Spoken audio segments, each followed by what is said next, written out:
Yo, it's Trav and Bias. We're back again for the Sports Bag Bros podcast. This Special is show tonight. the special show tonight. We're streaming live, so if you want to join us, because we believe this is a conversation you all want to have, especially if you're into the boxing game. We're going to have this conversation just for you because someone who's popular not only in boxing but in sports, period. Floyd Mayweather, he's on the ledger tonight, and he will be put up against some of the greats of all time, or if not any time. We'll be showing you 7 fighters that we can put up against him, and what kind of results will we get? Will Floyd still be 50-0 when we're done with him? We'll let you know that at full cost. 49, that Conor McGregor fight don't count. You know what? We got to go by what's official, and then she had done it. No. I understand what you're we saying. know the truth. We know the truth. Who fights a 12-round fight in their pro debut as a boxer? Get out of here. Of course not. He's 49-0. It should have never been sanctioned. I mean, there's been commissions who had not sanctioned fights in the past for something a lot worse than this. I mean, they know that a lot, egregious than this, and they didn't, they sanctioned fights or didn't sanction fights. This one here got sanctioned. Someone without amateur background, even though they tried to act like he had one in all of these other deals. But either way, I just got to go with Angel Manfredi on this one. Politics. Angel Manfredi, bro, you going way to the right and left on this one when you talk about Angel Manfredi. But in any event, that's the only reason it got sanctioned. Yeah, and that's true. It is obviously too much money to be made. I mean, when there's money involved, and there's a whole lot of money involved, things just happen, especially in boxing. Whereas a much greater fighter would say politics.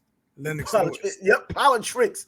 But so much money to be made this time. There was so much money to be made for those two. You had two entities coming together with MMA and boxing. Everyone always wants to know, even though people kind of knew what was going to happen. But it left it to people's imaginations, especially if you were an MMA fan, to decide that, hey, Floyd may just get his one loss after all. So many storylines, so many things. But we're going to end it tonight, at least with 7 people that we believe could give Floyd a decent fight. And not only a decent fight, their own names are entrenched in boxing history to where they're legends in their own right and legends overall. So we'll get down to that. Episode 28, we're moving along. Live stream, if you want to join this live stream and get into the conversation, let us know that as well as we continue to move on. Yo, Bias. Yeah, if you're listening on Spotify tomorrow, Thursday, or watching on YouTube later tonight or tomorrow on Thursday, and you have things you wanted to say, but you didn't, you should have got your ass in here. It's your fault. It's that simple. It's your fault. We're not going to take the fall for you because you have an open forum to get into this conversation right now. And we do have these 7 fighters that we have on the list, and we will go from 7 up till 1. I don't think that we really need any type of order to have these guys in because they're all great fighters in their own right. Just start with the weight classes. Just different weight classes, exactly. But they are weight classes that Floyd had participated in, so it isn't something sight unseen. Yeah, no we're going to say matches. 160 pounds. We know Floyd has a 4 to 160, so we're not even going to put him in that spot. So our first fighter on the night, if you've seen the thumbnail, you could probably pick him out. We're going to go the 130-pound route, and we're going to go in the annals of boxing and come up with a guy I believe is one of the best 130-pounders to ever fight in that weight division. Say what you want about how his career and eventually had turned out and how he turned out, but Hector Camacho, Macho Camacho at 130 pounds was as serious as you could possibly get talent-wise, speed-wise, boxer-puncher-wise, and a southpaw. This guy causes serious problems for anyone in the ring, and he was undefeated at that weight. Floyd Mayweather against Hector Macho Camacho. What are your thoughts on it? It's a very intriguing matchup. You already pointed it out. Macho was a badass at 130 until he ran into that right hand from Chapo Rosario. But you mentioned he had speed. He had all kind of speed. He threw punches and bunches with mean intentions. Some of his opponents just got blitzed and it took him out.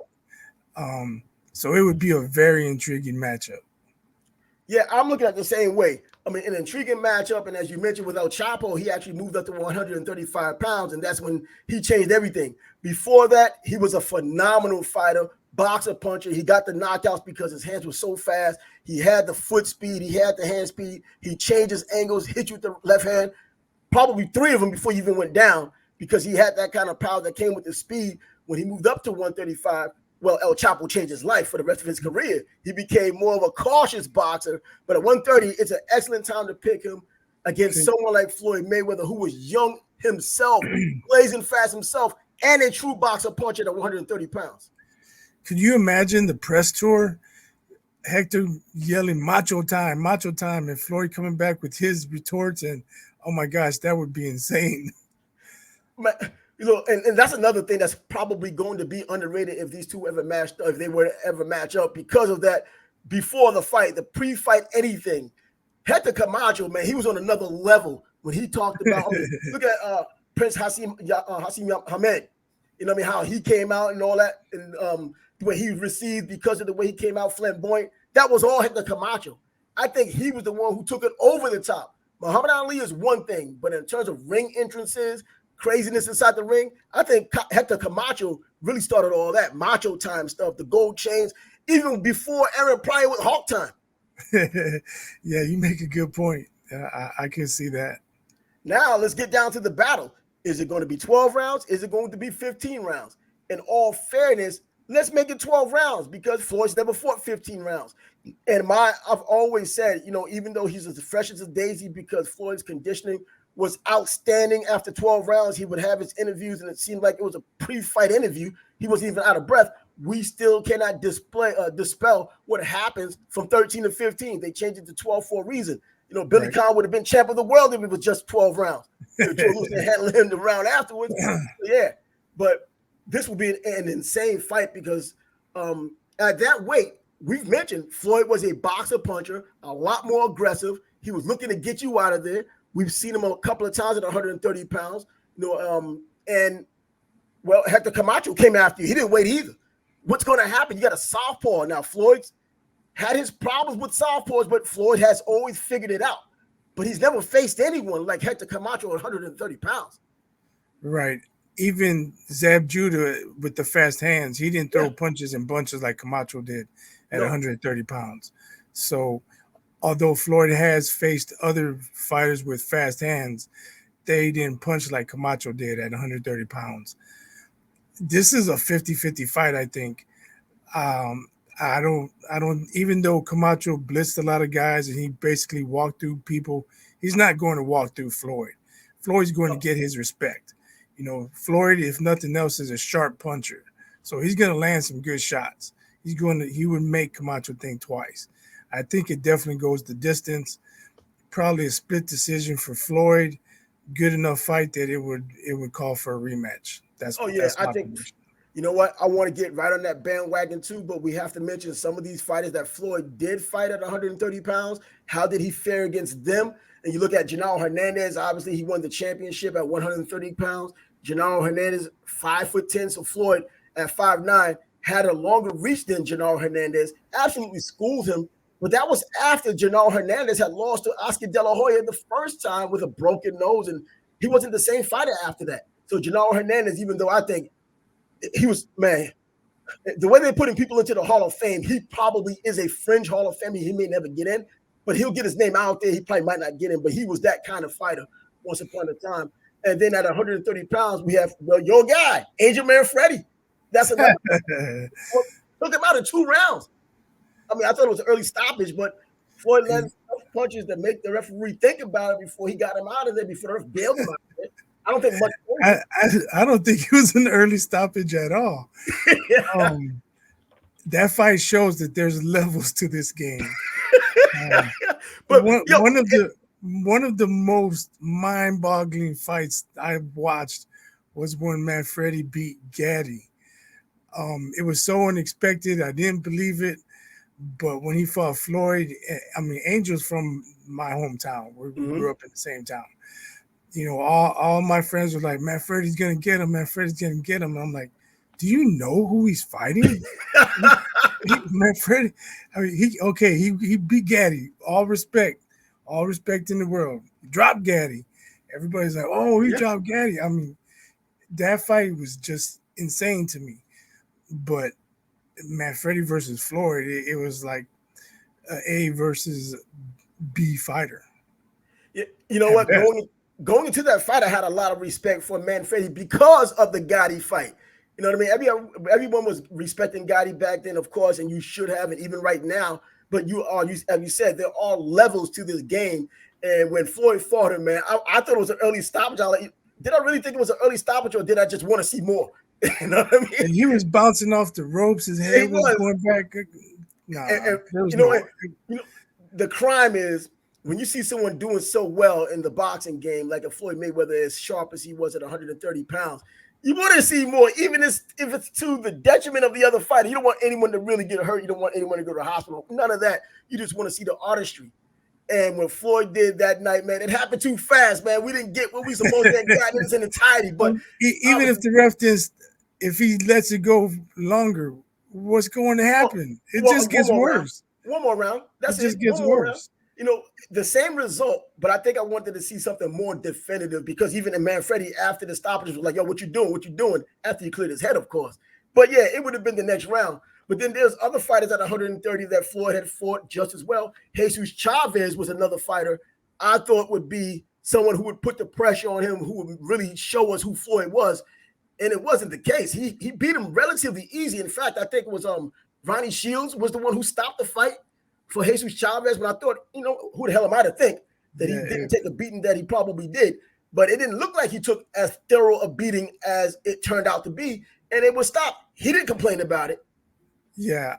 If I recall correctly, Floyd was landing some uppercuts. Oh, yeah, all night. Yeah, if I recall correctly, he was landing some major uppercuts.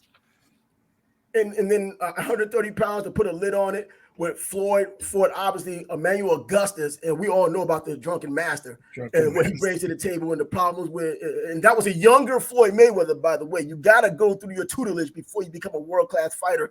And Augustus was the gatekeeper for that, moving up to the next level fighter. And hey, he gave Floyd a hell of a fight. And for a while, Floyd said himself that was his toughest fight. So obviously, he moved on. Had the Maidana fight, had other tougher fights. But up until that point, obviously his toughest fight, and for a long time, his toughest fight bloodied his nose, but he won that fight by KO as well. And if you put all of this together that we had just mentioned, I believe that I have to go along with you. First of all, Hector Camacho isn't getting knocked out. Forget about the personal feelings people may have for him, or you might think he's a clown. Some people think he was and all that. Doesn't matter. The guy's never been knocked out. And I never say a guy who's never been knocked out, when he's fought several people, regardless of how he's gotten past the 12 or even 15 rounds unscathed and unlocked, not knocked out, to all of a sudden say someone knocks him out. He wouldn't get knocked out here, but he would lose a razor-thin split decision that would probably require a second fight rematch. We are in agreement. Yep. I see it the same way. And Floyd not being a one-punch KO artist, I don't see how he would knock out Camacho unless it was on cuts or something like that. But I don't see it. No, I'm just saying. I don't see it. And even with Floyd's quick feet, Camacho had quick feet. And if I'll argue, he might have had even quicker feet. Man, I mean, watching Camacho, man, I mean, this dude is underrated at 130 pounds. But the way he moved at 130, the way he threw punches, Floyd's sharp and the power comes with that sharpness and speed. Camacho with the same thing, man. It's like looking in the mirror, and literally because he was left-handed. I think that's what gives Camacho somewhat of an edge until Floyd has proven that he can figure fighters out. Camacho was just going to overwhelm you. Floyd was going to figure you out, then overwhelm you. That's why I think the 12-round split decision would go in Floyd's favor. So we could agree on that one. So Floyd right now, 51-0. Yeah, right. And so far, it's Floyd Mayweather. So that leaves us right away, because we're not going to wait around to go with this next fighter. We'll go with Aaron Pryor, another all-time great. Or really, Izzy, I'll let you tell me a little bit on this one. You let me say that. I know why, because you think he's overrated. I just think he was a tough son of a bitch.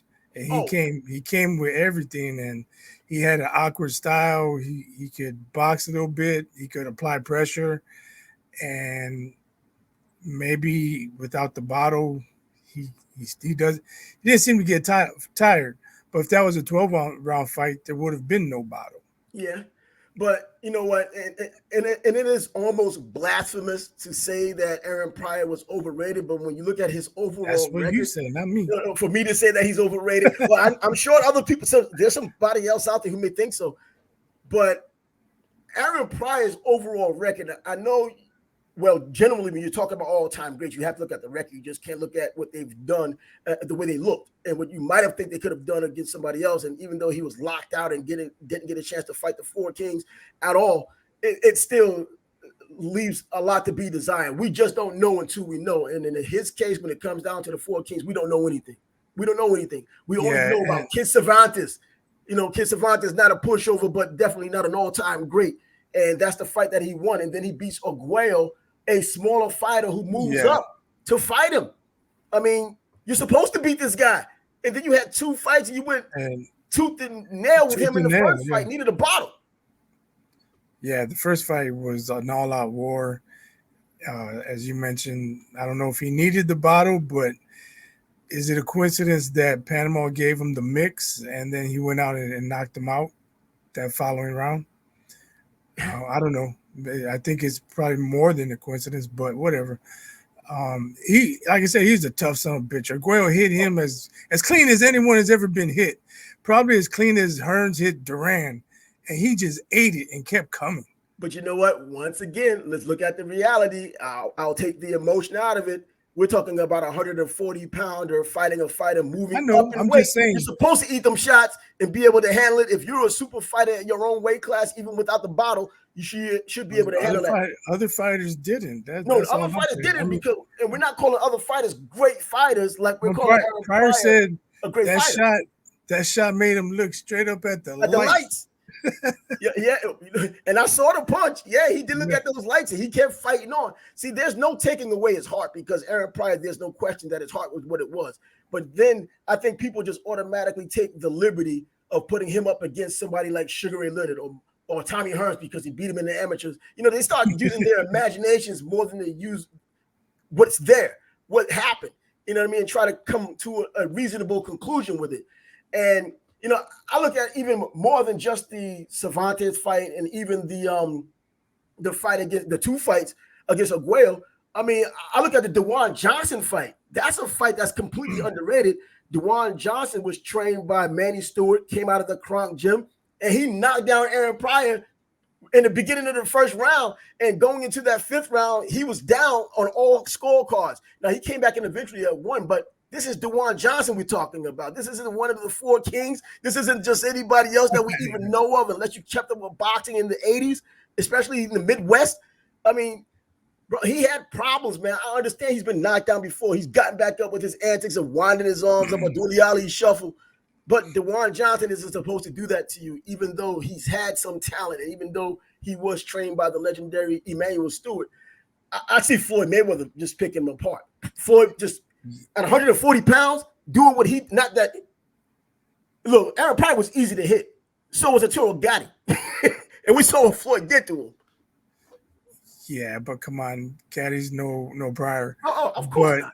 But he takes punches. But Floyd is so technically sound. If Pryor gets wild, it's just gonna make it easier for Floyd. I see a unanimous decision.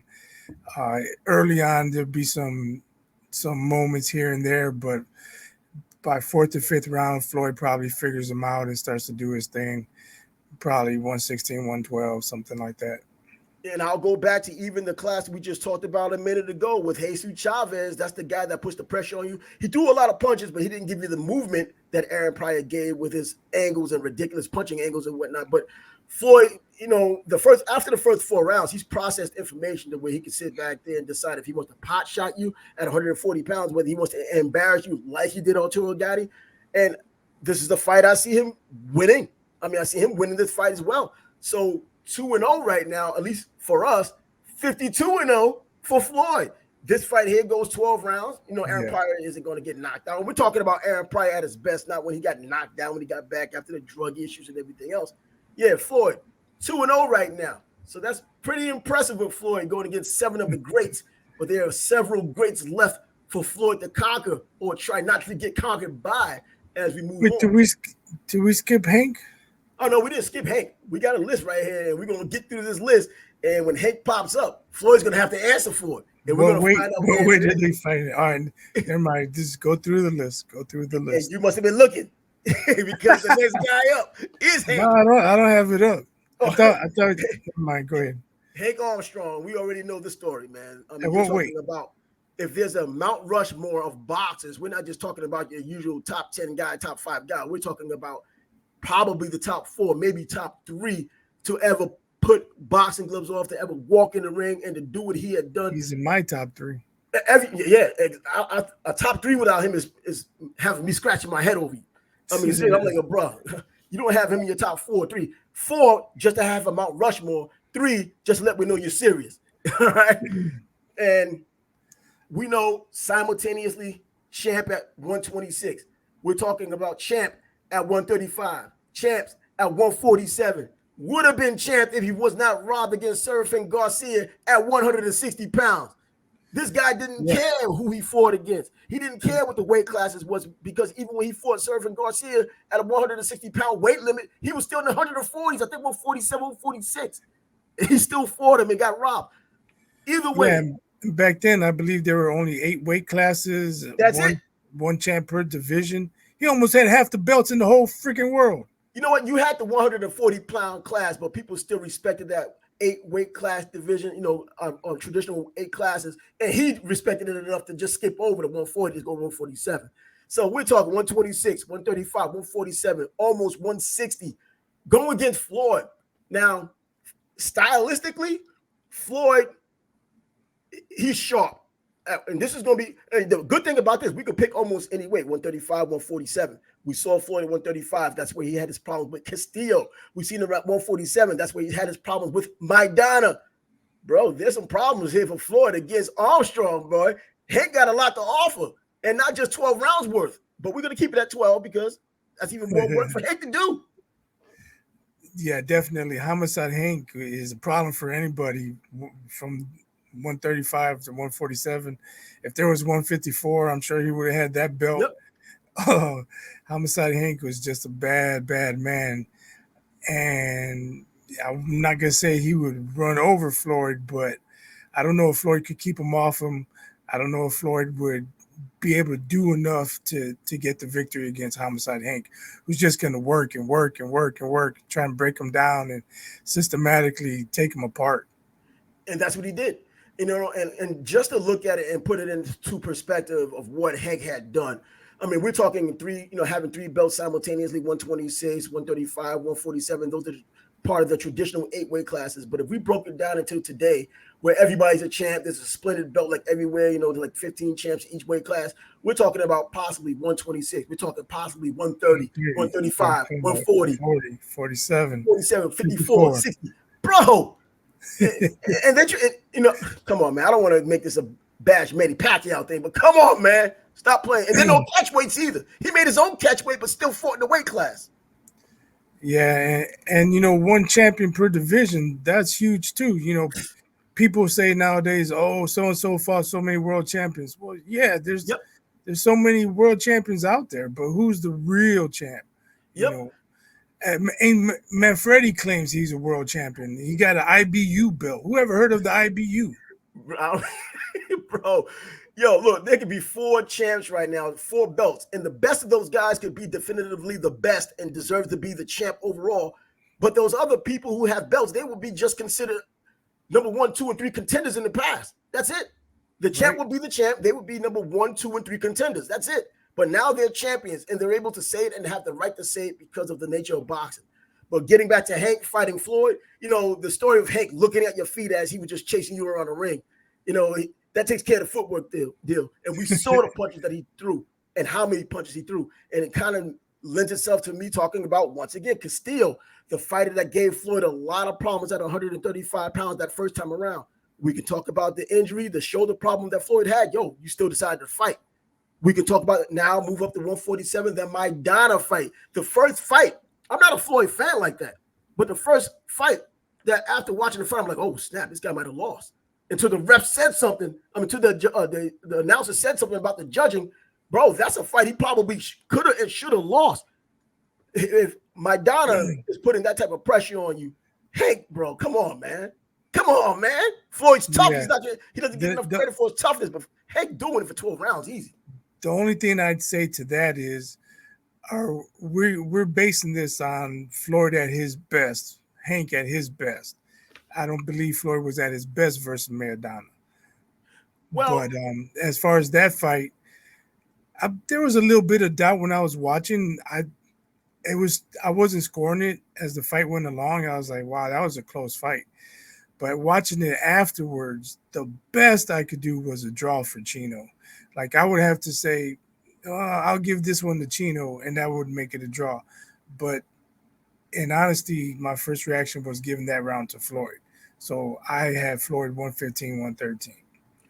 Now, yeah, these comparisons here are going to be a fighter at his best, but because these fighters fought in multiple weight classes, like Hank fight at 126, we can't have Floyd there because he fought at 130 once he started his pro career, but he also fought.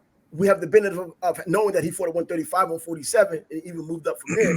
So I think it's a fair comparison. But, while watching the Chino fight, I'm looking for Floyd to do his usual, getting the data after 4 rounds and then starting to separate himself. He never really separated himself that cleanly, I guess, for Floyd Mayweather standards. So, a close round could have gone his way, but it was like, man, it was so close, man, that you almost give credit to Maidana for keeping it that close when he wasn't supposed to. Floyd won the fight. I could see it after the fact, but that was the first fight that I actually worried, like, man, this guy might have lost the fight. And then when they made the announcement, and I think Floyd, if you looked at his face, he figured that even a draw would have ruined his reputation because his whole identity is being undefeated. And so you saw his face like, oh, damn, man. Well, here's another question. Is Kenny Bayless the ref? Because if he is, then Armstrong's screwed. He's losing the decision. Yeah, you know what? I don't know. It depends because, because look at the things that Maidana was allowed to do in the ring. I mean, the wrestling, the elbow, and all that. The first person to cut Floyd, because he just straight up roughhoused him. Hank was a lot of the same. He threw the elbows. He did the old school stuff. Better. He knew all the tricks in the book. You know what I mean? And I think that Hank beat Floyd in 12 rounds.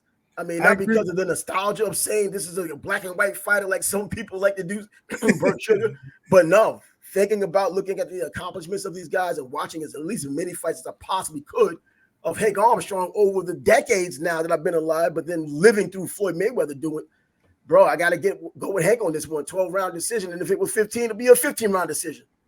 I agree. I just think Hank outworks him. I don't think Floyd's able to do his thing even after 4 or 5 rounds of processing the data. Hank's just going to work, and he'd get, if the judges are honest, he'd get the decision. Yeah, at least in this perfect scenario, we have honest judges. There are no CJ Bird, there are no Adelaide Birds, no CJ Rosses in this one. We have all honest judges, even though they might have been paid to be honest. Not a Don King promotion. No Don King promotions. This is completely no frills, generic. No top rank. No top rank.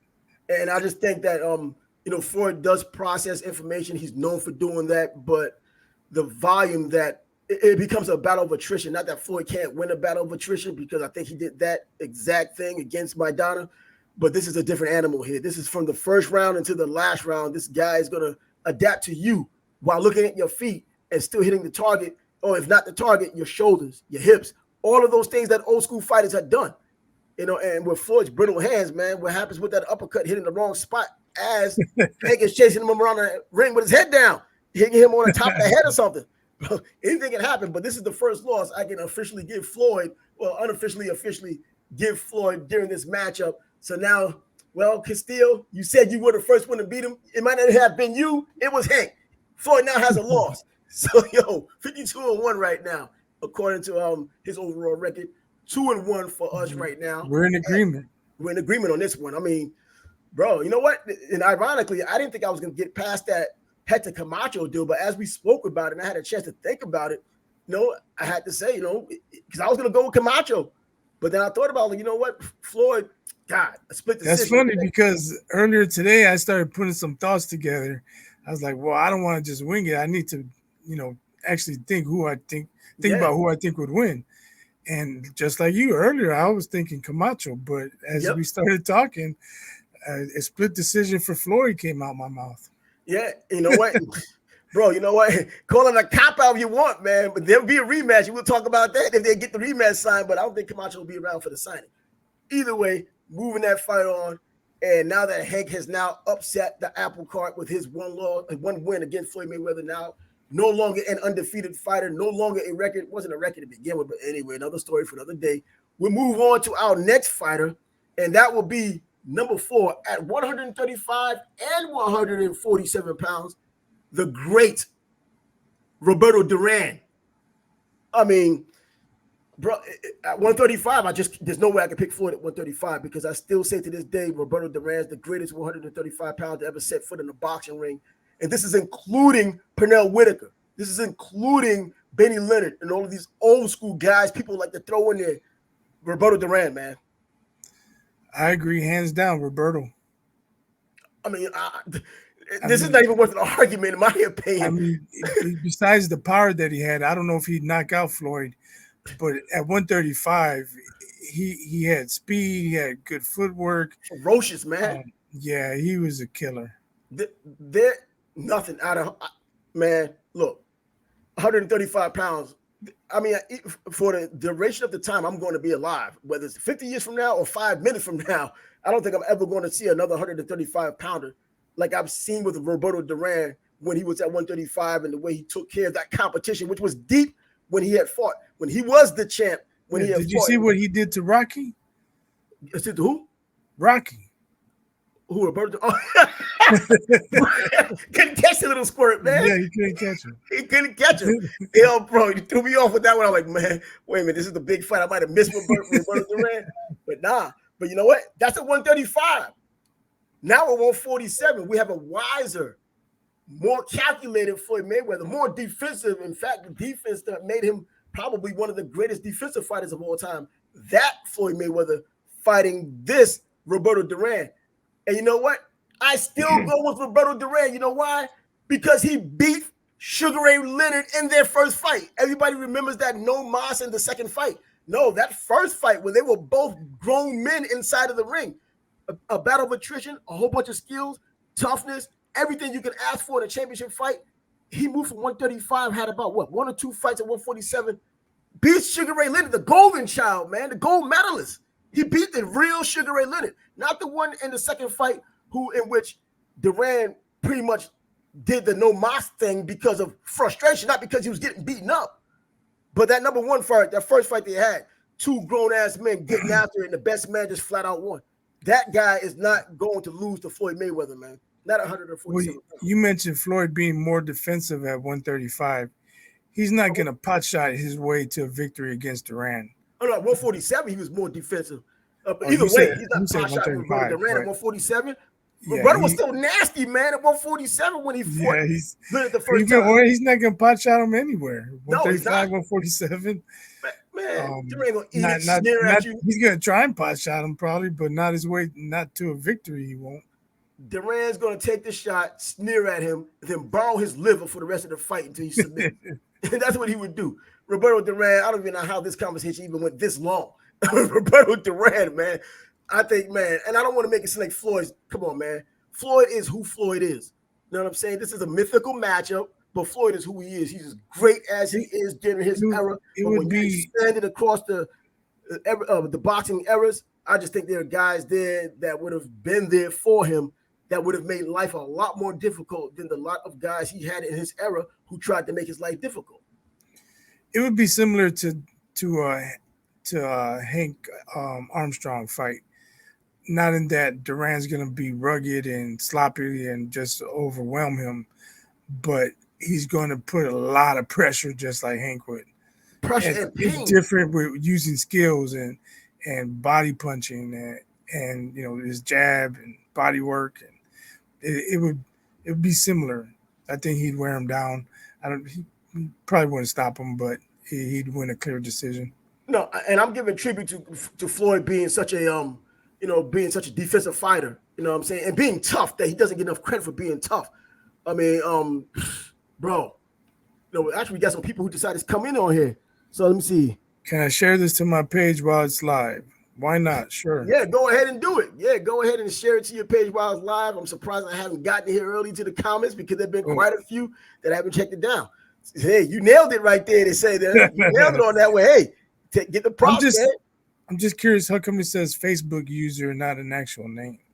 Oh, sometimes it does that when it pops up. Sometimes they'll just say Facebook user sometimes, and then other times they have the actual person's name. So I don't know what the deal might have been here. But thanks for coming in, man. Appreciate it. We want you know what? It's legit that we got some people that's coming in here. We have some real boxing people that have come through that want to hear this. And hey, we got even more out here. So let me see. Pride did have the chance to fight Leonard Duran more than once. And of course, he wanted more money. Bro, do like Devin Haney did. You know what? I'm going to put it all on the line. I'm even going to come to your home country, which he did to Cambosis in Australia. And he took the short end of the stick. But I'm going to prove that I can whip you. Then the second fight, I'm going to take those terms. But everything after that is all me. And that's what he did. Yeah, but he's doing that. He did that against Cambosis. He's not doing it. Yeah, but you know what? Doing it against Earl Spence. Yeah, but I'm saying, but hey, you know what? That's who he had to go to in order to get his championship. I think not knowing what he knows now, but beforehand, he probably would have done the same thing with Loma. Now that he knows what he knows now, Loma ain't getting another shot forever. but unfortunately, but either way, man, that's something else right there, man. I mean, I'm glad that we have some participation in this discussion. I knew boxing people would come in and have something to say. So yeah, if you want to be able to share this on another page, go ahead and do it, especially when we're talking boxing, because that's like our sport of expertise, even though we talk about a lot of sports, college football, pro football, basketball. That's how the Sports Bag Brothers got together. It's in the bag, man. It's in the bag. So if it's in the bag, we're going to put it out there. But right now, the topic on hand is Floyd Mayweather versus some greats, and we were up to Roberto Duran. And now, we have the Roberto Duran on both ends, 135, 147. I don't think it matters, man. And it's not, look, I know how boxing fans be. I know how boxing 2-2 now. Yeah, he's 2-2. And Floyd be pissed at us, man. We might get sniped at. Go out the house. Put the GPS away, man. Don't let them know where we are. Yo, I'm telling you, man, and some of these Floyd fans, look, it's not like we have some type of agenda against Floyd Mayweather, man. Not me. If we were hating on Floyd, I'd have had Camacho beating him. Yeah, exactly. I mean, I had to battle to put him ahead of Camacho because if you watch Camacho, you would see that there's some merit to what I'm saying in terms of a guy that, Camacho was legitimately that good as a 130 pounder. Don't call him a clown from back, later on. This dude, 130, man, Camacho was just a beast, and we acknowledged it. But Floyd still came out on top. So anyway, since I mentioned it, I just like to say that I enjoyed watching Pretty Boy Floyd more than I enjoyed watching Money Mayweather. Yeah. Pretty Boy was just that. You know what I mean? I remember back in the amateur days, I got a chance to just read about him until we were both in the same tournament. And my first time seeing him in 20 seconds or less, because I already lost my fight. So I was able to watch other people fight. I sat on the side of the ring, watched him in about 20 seconds. I saw the way he was able to get that uppercut from the ropes and really pinpoint it. I'm like, bro, this dude going to win a gold medal. They robbed him, but we see what the legacy turned out to be nonetheless. So Floyd Mayweather, man, I've always had a place for him anyway. I'm not a huge fan of his, not because I dislike him. I just, Ali's my dude. That's it. They need to go. Dude, so go. They need to go back to fighting without headgear in the Olympics. Oh yeah. Yeah, now that's what they're doing now. Fight without headgear. Before they claim it was just to prevent the cuts, but matter of fact, aren't they getting rid of boxing now in the Olympics? Are they? Yeah. Whatever. But you know what? Exactly. It's because even now with social media, people still can't even tell you that Andre Ward was a gold medalist. They act like, he wasn't treated the same way that when it was a real big deal. The last big time gold medalist we had was Oscar De La Hoya. David Reed wasn't even that guy afterwards. You know what I mean? Just the gold medal doesn't mean as much anymore for American fighters, at least, and catapulting them onto the scene. But speaking of catapulting up, we got to go on to our next fight with Floyd being 2-2 right now. We go with Sugar Ray Robinson, the original Sugar Man. This is going to be difficult only because there isn't a lot of film available, if any at all, of him at 147 pounds, and that's the only place we could make the comparison because he fought at 160 after that. But, bro, I look at all the measurables, and I hear people say, oh, he looked sloppy at 147, or he looked sloppy, period, when he was fighting. Bro, for people who know what they're talking about and these historians that we really rely upon that have access to that, the greatest 147 they've ever seen. Right. That should speak for itself. It's my understanding he was basically untouchable at 147. Yeah. I mean, well, when you go, what was it, 111 and 1 and 2 at 147, and that one loss was Jake LaMotta, who was pretty much a middleweight who kind of masquerades as a light heavyweight because he's just a big dude. That was the one that beat him. I mean, man, I hate to make it seem like it's a throwaway line to say that Floyd's going to lose again because this would be his third one in a row if he gets it. But Sugar Ray Robinson, man, I mean, man. If we matched up Floyd with more 130, 135 fighters, he'd come out with a better record. But it looks like we have more 147 fighters. So he's going to be 2-3 if he fights Sugar Ray Robinson. Look, we could have easily, because we talked about it earlier, we could have put on Salvador Sanchez. You know what I mean? Because that's what we were going to do. He was replaced with Hector Camacho. You know what I mean? Because of that would have been unfair to Chava because he didn't fight at 130. Exactly. That's the reason why I didn't put him in there, because it wouldn't have been fair to him, even though Rafael Gomez moved up to fight him. You know, like why not have him move up to fight somebody, which he was going to do with Aguero anyway before he died, and that would have, oh my God, those two would have fought. Man. Whew, man, I'm getting hot just anyway. If there's boxing in heaven, man, people are getting some barn burners. For real, some bomb burners. You don't have no judges, maybe not even a ref, just somebody to say, yo, who won or lost. They can't die again, so let them keep fighting. But Sugar Ray Robinson, man, 147 pounds. We're not gonna act like we saw it, but we can go by the reliable stories. And luckily for me, at least, I knew Bert Sugar as a friend, and so he was. I was about to ask you, what would Bert say? Yeah, Bert, oh, come on. It's a black and white television. Bert's going with Sugar Ray Robinson all the way. But I don't even think the black and white television has anything to do with it. I think that he's probably legitimately right on this one. I mean, the record, man, 111, 1-2, while a welterweight. And then, I mean, it was a tragic fight, but he killed Jimmy Doyle, man. Bro, he killed somebody in 1947 in the fight. He won the title. What was it? Oh, God. Oh, man. Was it 46 against Jimmy... Tommy Bell. He fought Tommy Bell. Tommy Bell isn't one of those names that rings a bell either. But either way, we already know what his record is when he moved up to middleweight. But just going by what he had done as a welterweight, just overall the credit he gets for the wear and tear of 147-pounder fighting all of those fights, and then thinking about the hand issue Floyd had in his short career, relatively speaking. You know, I mean, you don't get past or get to 111 plus fights with bad hands and still got to fight all the time and got to suck it up and not take the shots to the hand and still be effective. Well, Sugar Ray Robinson done a lot of that, and I don't think there's even a chance for Floyd from any perspective. Ray Robinson was 5'11", had the long arms, he had the movement, he had the power, you know, all this other pretty stuff he didn't have to have, but it was good enough, and he got a whole bunch of wins out of it and became a legend because of it, and pound for pound, perhaps the greatest ever. Yeah, I agree. Floyd doesn't do well against Sugar Ray Robinson. He probably loses 8 rounds at least. Sugar Ray would have his way with him pretty much. Yep. So I think that without saying, we can move on from that one and say that Sugar Ray Robinson beat Floyd Mayweather as well. Floyd won't be happy. His fans won't be happy. They'll call us haters because that's just boxing's nature when you like a fighter or even love a fighter without a wedding ring. Nevertheless, we can move on to the next fight. And that would be have two guys. I'm not. This isn't even being a hater. Yeah, if we want to go the hating route, we could say Floyd would never even fight Sugar Ray Robinson. Even if there was one belt, he wouldn't go to 147. That is true. He'd stay at 135 until his career ended. Hey, he didn't fight Paul Williams, man, so he's not fighting no freaking Sugar Ray Robinson.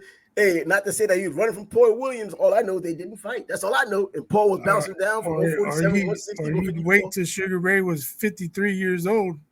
Man, now it's gonna stop with piling on. So, but we'll just take that. We'll take the W. I'm just saying. We know what happened. We know the history. I mean, if you want to know the history and they're being unbiased, they'll realize the history and how it turned out and where we're getting all of this from. So, yes, Sugar Ray Robinson beats Floyd Mayweather, and that gives us a chance to our last two guys, with this one being Tommy Hearns at 147 pounds. Woo, bad matchup. It's a terrible matchup for Floyd stylistically, power-wise. I mean, he got caught with 2 right hands by Sugar Shane Mosley at 147. Hearns lands that same shot. We have eulogies going on days later. Get the pillow. I mean, I know Floyd fans are going to point out he did this to Chico Corrales. He was tall, this and that. Chico was no hitman. No, he didn't jab like Hitman. He didn't have the same power like Hitman. I mean, Tommy was able to go up several weights and still carry that power. He did. So at 147, his length, his strong punching power, Floyd gets KO'd. He never got stopped, but this is the fight, I believe, because he's not going the distance with Tommy. At 147 he doesn't have enough to keep him off, keep him honest. I mean, if he tries to throw that jab to the body, he's going to drop that right hand on him. Good night. And at 147, when did Floyd take the initiative against any fighter? At 147, he was a little bit, he was defensive first, and you fell into his game plan, and then he was aggressive in spots when he needed to be. And he wasn't even fighting killers. No, he wasn't. I mean, Robert Guerrero is not a killer. He was a southpaw, but not a killer. You know what I mean? I did not expect to hear that name. Hey, we had to come up with somebody that was at least left-handed and did something different. Moving up a weight class to do it. His name was the Ghost, so let's ghost his ass. Let's ghost him and be out on this one. But I tell you what people, not too many people talk about how great an actual boxer Tommy Hearns was. And this is not even talking about his punching power. We're talking about just pure boxing. There hasn't been many people who have been pure boxers. Yeah, Sugar Ray Leonard could tell you, jacked up his eye. Well, see, we got some agreements here right now. You know what I mean? Hearns would have been the worst matchup for Floyd Mayweather. And I believe it. And we've already expressed it. And we've explained why that would be the case. All of the long arms, the height, the power. Bro, man, look what he did to Duran. Even though that was 154. Hey, Shane Mosley, man, landed that right hand twice. Had you on Boogie Street. Man. Yeah, if Tommy decided he wanted to jab him, keep him on the outside, what's Floyd going to do about it? Floyd looks to counter, but you counter better when you have longer arms, or you have arms just as long. Tommy Hearns was he was freakish at 147 because of the measurables, the ridiculously long if you remember, Cotto was giving him problems with his jab. Exactly. I mean, and I know I want to pick my spots on this, but I just can't see any way that Floyd wins this fight. And I hate to say that I can't see any way, but if any of the guys we've mentioned tonight, even including Sugar Ray Robinson with his measurables, we're talking about a fighter that's even taller. And as far as pure boxing, Tommy Hearns is the better boxer than Sugar Ray Robinson. I mean, I don't think people who know boxing would be surprised to hear that. A better pure boxer, man, setting you up, having the right hand that finish you off, all of that at 147, only a special fighter can beat him. And that special fighter is the guy that we're about to talk about now, because we're going to take Tommy Hearns in this W, move on to Sugar Ray Leonard at 147 pounds, taking on Sugar Ray Leonard, taking on Floyd Mayweather. And look here, we're going to compartmentalize. We're not talking about Floyd Sr. and Sugar Ray Leonard. We're talking about Floyd Jr., what his skill set was. Not the person who put Floyd Mayweather together pretty much as a boxer, but Floyd Mayweather, what he's done throughout his entire career, 147 pounds, even moving forward. But against Sugar Ray Leonard, man, who's Junior would put up a better fight, but he's still taking an L. Yeah, he's catching the L. And I don't think he gets knocked out. Another 12-round decision. I mean, Floyd Sr. fought a pretty damn good fight against Sugar Ray Leonard until he was just overwhelmed by talent. Floyd Jr., though, has the talent, but he doesn't have the volume. He didn't throw a lot of punches at 147, and Sugar Ray Leonard is going to throw those damn punches. If you're not going to punch him, he's coming to you. There is no picking your spots against him at 147. Duran had a different style of fighting at 147 to fight him because he was shorter, he was stout, he came in, and Floyd was, he was able to mix it up with him and rough him up. Floyd isn't roughing anyone up at 147. Yeah, going back to Camacho, who had fast hands and threw a lot of punches, Sugar Ray Leonard did the same thing. And his power underrated. And he had the ability to adapt. He could box, and if boxing wasn't working against Tommy Hearns, he turned into the puncher. And no one ever expected that. I mean, and that goes back to, once again, it gives Tommy Hearns even more credit because he was going in as the assassin, the hitman. They reversed roles. Switched roles completely, and they fit their roles perfectly when they switched. It wasn't like someone had to look awkward while he was doing it. The only awkward thing about it is that if you already knew that Tommy Hearns wasn't what if that was a 12-round fight? Tommy probably wins. Tommy wins. If it's a 12-round fight, Tommy wins because Leonard had to come from behind and do that. I mean, in the round that he got his knockout, he was still behind. And that was after finally adapting and trying to catch up and just saying, forget it, balls to the wall. Unless Angelo tells him in the 7th, you're blowing it, son. You're blowing it, son. Tell me the 11th round now. You're blowing it, son. Got to pump the gas sooner. Yeah, but those guys are able to pull that off. Floyd didn't have his, you got to really put the pedal to the metal, son. He didn't have any of that in his career. He never had to because he was usually that much better than the next guy. Among these guys that we've named, Floyd, as far as talent goes, even with Camacho and even with Aaron Pryor, talent-wise, Pryor may not have the resume, but talent-wise, man, he's not far away. I mean, these guys are talent-wise. I mean, they're either more talented than Floyd, which some people don't want to hear, like Tommy Hearns, much more talented than Floyd. Whew, I hate to say it, but that's true. Same with Sugar Ray. Sugar Ray Leonard, more talented than Floyd. Is Sugar Ray Robinson more talented? If you looked at him on video, he doesn't look like he has a lot of talent, but part of that talent is having a damn chin, being able to adapt and all those things. So, yeah, at least it's equal. Floyd, man, yeah, talented in the lower weights, 130, 135 against Arturo Gatti. Any one of those guys I've named, including Aaron Pryor, crucifies Arturo Gatti. Oh, please. They might even get together, throw him out of the Hall of Fame. The ambulance would be ringside. Ringside. Not in the back. They'd have the stretcher out waiting. I'm about to say, man. Load him out to the stretcher. Load him up. Let's go. Man, they'll have the paramedics giving the pre-fight instructions. Forget the ref. You don't need him. We're needed more than you are. That's exactly what it would have been. But that's how. Be like Martin Payne versus Tommy Hearns. Yeah. I remember that one, Martin Payne. Against Tommy Hearns, lumped him up real fast. But hey, this is our list, man. And on this list, Floyd Mayweather wins 2 fights. 2 fights. So out of 7 fights, he's 2-5. Bro, I mean, do you agree? Obviously, if you disagreed, you could come in here. But for the people who did participate, they're giving their side of the story. And hey, I think they may even agree with us. There will be more than one person, 2 people, or a lot more people who may watch this video and may not like what we had to say. And if you don't, put your comments in there. Make your case. State your case. That's it. We're not going to argue back and forth and call you names like most people do in boxing groups. Yeah. We'll make our case like we've done the past nearly an hour. You make your case for just 15 seconds. And we can go back and forth. We might even come up with another show. If you want to be on it, we can debate you on it ourselves. If that's you can find us on Facebook too, Sports Bag Bros podcast page. Sports Bag Come on there and post some comments. We'll interact with you. We'll take criticism or appreciation, whatever. Yeah, but thanks for joining us tonight for this special stream with Floyd Mayweather going against 7 great fighters. There's some all-time greats in there, but they're all great fighters, especially in their own right. Yeah, just for the record, Floyd is the best fighter of his generation. So no questions. You can't say I hate him. I don't hate him. Nah, he's the greatest. And I honestly think that the Money Mayweather character is just that, a character. That's not the real Floyd. And he got his money, and he made his money. That's how he got the name. In fact, he decided to adopt that name after the De La Hoya fight because it was still pretty boy going into this. Got the goatee, had a whole renaissance, like he went to the mountaintop, and then he became just Money Mayweather, kind of tailored down. And because of hand issues, he slowed down a bit too. Started doing a little bit more defense, if not a lot more defense. Still sharp and countering punches and showing toughness that is still underrated.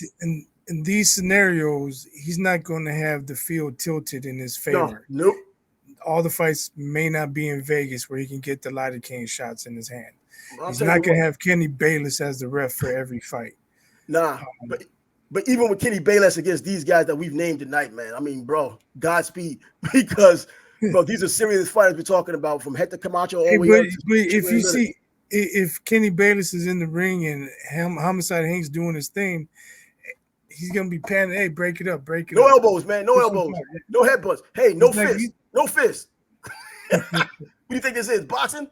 You know what I mean? I can understand how people can think that way. I used to have a lot of respect for Kenny Bayless too, man. But you know what's even funnier? That he picks it up even in the even later on in his career, what he did with Gotti, even though that fight should have been stopped anyway, because he did warn them specifically about, hey, no more trash talking. I'll stop if you trash talk continue like that.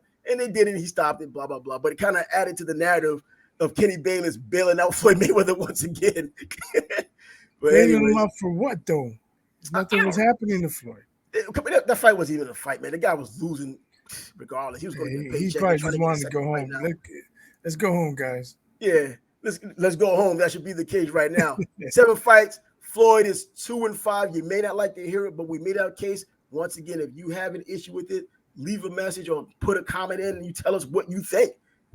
Agree or disagree. Make your case. We might even have you on with us so we can go back and forth on this in a civil manner.